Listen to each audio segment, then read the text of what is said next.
అప్పటికప్పుడు చెప్తుండాలా. చంద్రబాబు నాయుడు ఏం చెప్పేవాడు, ఏడాదిన్నర ముందు నుంచి చెప్పడం బిగించేశాడు. నేను వస్తే మీకు అందరికి 1500 ఇస్తా, ఎవరనుకోవద్దు, జగన్ పథకాలు ఏం తీసేయం. నిజంగా జగన్ పథకం ఒక్కటన్నా ఉందా? జగన్ పథకాలు అట్లాగే ఉంచి అదనంగా మేము సూపర్ 6 ఇస్తామన్నారు. వాళ్ళందరూ ఏమనుకున్నారు, జగన్ వల్ల 45,000 వస్తున్నాయి, వీళ్ళ వల్ల ఇంకో 1,00,000 వస్తాయి అనుకున్నారు. అంతేగాని అవి తీసేస్తారు ఇది అనుకోలేదు వాళ్ళు. పదే పదే మాట్లాడుకొచ్చిందేంటి, జగన్ పథకాలు తీసేయం, అవి అట్లాగే ఉంచి అదనంగా ఇస్తాం, వాలంటీర్ని తీసేయం, 10,000 ఇస్తాం, ఇయే కదా. అట్లా చెప్పొచ్చారు వాళ్ళు పవర్లోకి. ఈయన ఏమైనా చెప్పాలి కదా. ఇప్పుడు ఒక్కటి మంచి పని చేశాడు, మేము వస్తే ప్రైవేట్ మెడికల్ కళాశాలలు ఏదో పీపీపీకి వెళ్ళినా సరే వెనక్కి తీసుకుంటాం.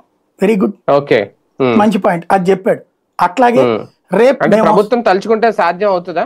ఎందుకు చేయదు? సిద్ధార్థ మెడికల్ కాలేజీ ప్రైవేట్ వరకు అంటే కాదు సార్, మొన్న ఆయన ఓపెన్ అయింది చంద్రబాబు నాయుడు గారు 33 ఏళ్ల తర్వాత మళ్ళీ ప్రభుత్వానికే వస్తాయి అనేది, అంటే 33 ఏళ్ళు వాళ్లే నిర్వహిస్తారు అనేది. ఇప్పుడు ఒకవేళ జగన్మోహన్ రెడ్డి గారు రేపు అధికారంలోకి వచ్చిన 33 ఏళ్ల పాటు వాళ్ళకి లీడ్ ఇచ్చేసిన తర్వాత దాన్ని ఎలా రద్దు చేస్తారు? 33 ఏళ్ల తర్వాత వెనక్కి తీసుకుంది ఏదో ఒకసారి చూపెడితే సరిపోతుంది కదా.